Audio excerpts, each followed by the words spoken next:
Chapter 3. Well, I got a good going over in the morning from old Miss Watson on account of my clothes, but the widow she didn't scold, but only cleaned off the grease and clay, and looked so sorry that I thought I would behave a while if I could. Then Miss Watson she took me in the closet and prayed, but nothing come of it. She told me to pray every day, and whatever I asked for I would get it. But it warn't so. I tried it. Once I got a fish line, but no hooks. It warn't any good to me without hooks. I tried for the hooks 3 or 4 times, but somehow I couldn't make it work. By and by, one day, I asked Miss Watson to try for me, but she said I was a fool. She never told me why, and I couldn't make it out no way.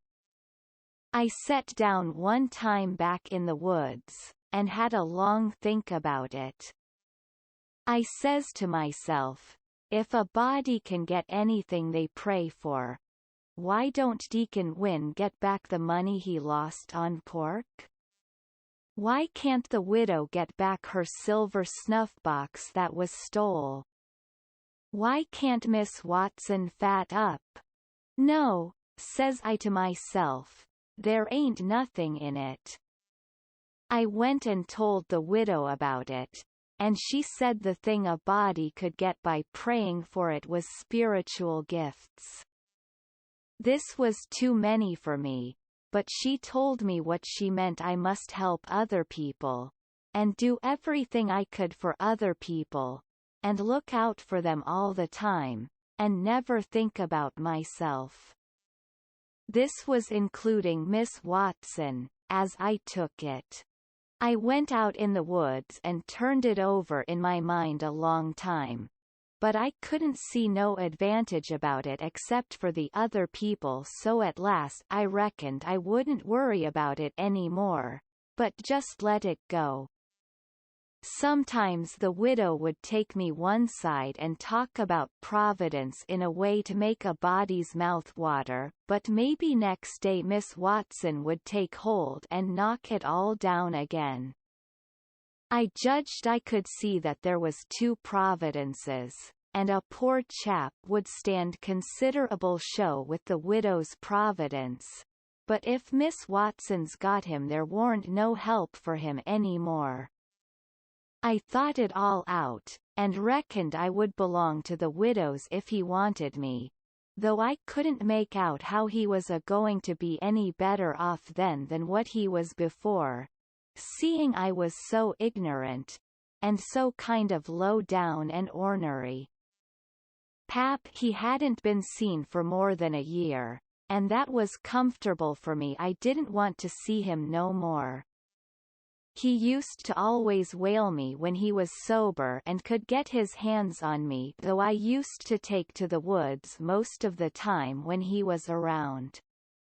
Well, about this time he was found in the river drownded, about 12 mile above town, so people said. They judged it was him. Anyway, said this drownded man was just his size, and was ragged, and had uncommon long hair, which was all like Pap, but they couldn't make nothing out of the face, because it had been in the water so long it warn't much like a face at all. They said he was floating on his back in the water. They took him and buried him on the bank. But I warn't comfortable long, because I happened to think of something. I knowed mighty well that a drownded man don't float on his back, but on his face. So I knowed, then, that this warn't Pap, but a woman dressed up in a man's clothes. So I was uncomfortable again. I judged the old man would turn up again by and by, though I wished he wouldn't. We played robber now and then about a month, and then I resigned. All the boys did. We hadn't robbed nobody, Hadn't killed any people, but only just pretended. We used to hop out of the woods and go charging down on hog drivers and women in carts taking garden stuff to market. But we never hived any of them. Tom Sawyer called the hogs ingots, and he called the turnips and stuff jewelry, and we would go to the cave and powwow over what we had done, and how many people we had killed and marked. But I couldn't see no profit in it. One time Tom sent a boy to run about town with a blazing stick, which he called a slogan, which was the sign for the gang to get together.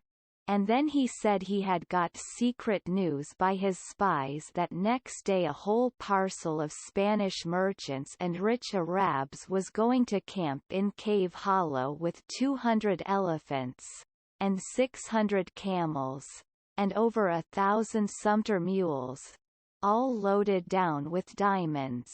And they didn't have only a guard of 400 soldiers. And so we would lay in ambuscade, as he called it, and kill the lot and scoop the things. He said we must slick up our swords and guns, and get ready.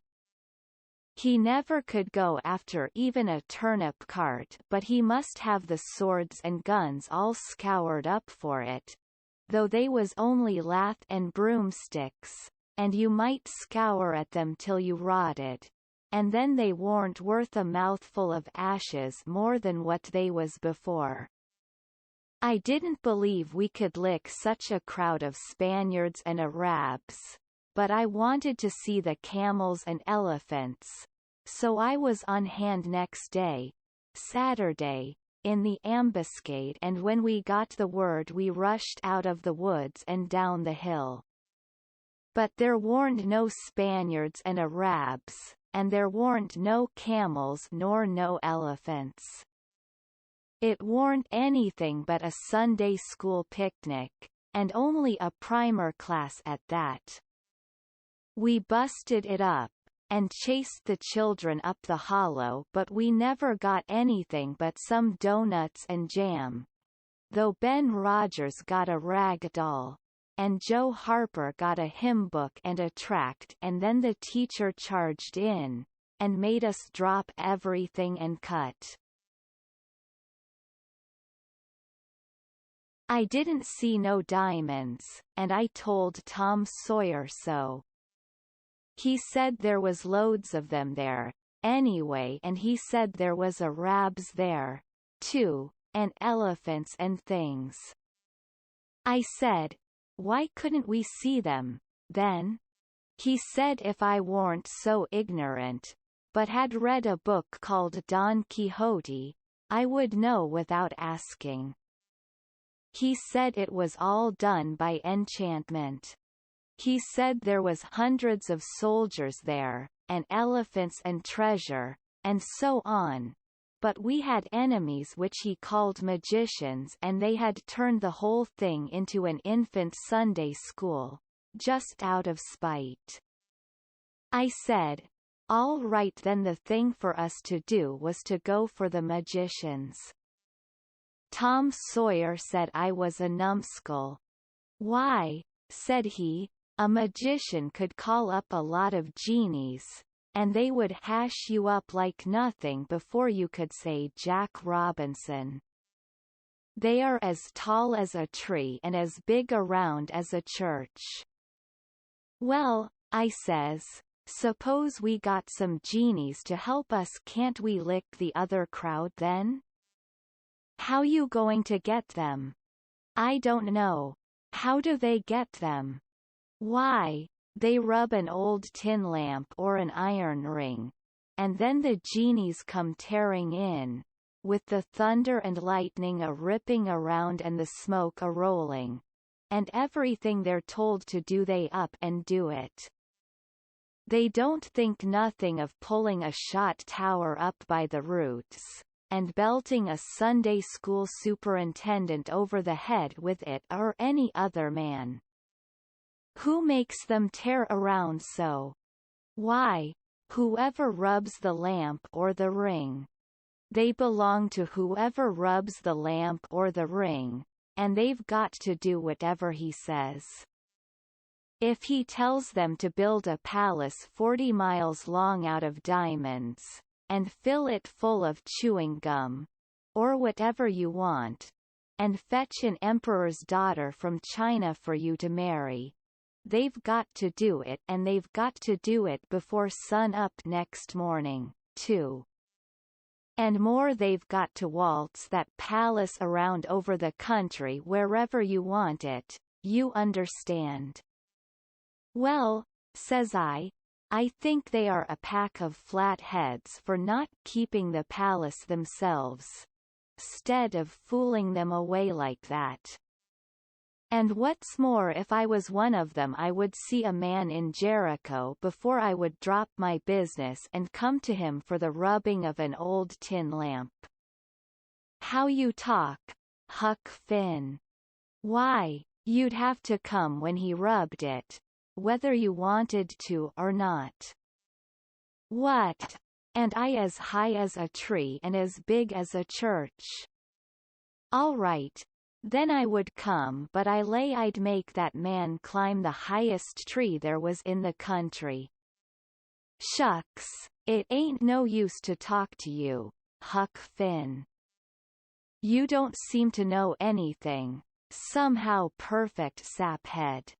I thought all this over for 2 or 3 days, and then I reckoned I would see if there was anything in it.